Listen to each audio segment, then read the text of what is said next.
Italian পাস্তাকে বাঙালিয়ানায় কিভাবে পরিবর্তন করতে হয় সেটাই দেখাবো।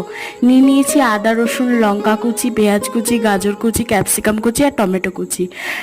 লঙ্কা, আদা আর রসুন কুচিটা তেলের মধ্যে দিয়ে পেঁয়াজ, গাজর, ক্যাপসিকাম, টমেটো দিয়ে ভালো করে ভেজে নিয়ে দিয়ে দিলাম লবণ, হলুদ। তারপরে অ্যাড করে দিলাম ম্যাগি মশলা। এইগুলো ভালো করে মিশিয়ে নেওয়ার পর আমি সিদ্ধ করে রাখা পাস্তাটা অ্যাড করে দিলাম। পাস্তার ওপর স্ক্র্যাম্বলড এগ মানে ডিমের ভুজিয়া করে রেখেছিলাম সেইটা, আর ম্যাগি মশলা, সয়া সস, চিলি সস আর টমেটো সস দিয়ে ভালো করে মিশিয়ে নিতে হবে। এবার কিন্তু ভালো করে পাস্তার সঙ্গে সবজিগুলো, বিভিন্ন সসগুলো ভালো করে মিশিয়ে ভেজে নিতে হবে। ভেজে নেওয়ার পর দেখো পাস্তাটা আমাদের একদম রেডি। দেখতে একদম স্ট্রিট স্টাইল স্পাইসি পাস্তা। তোমাদের ভিডিও আর রেসিপিটা কেমন লাগলো অবশ্যই কিন্তু জানিও।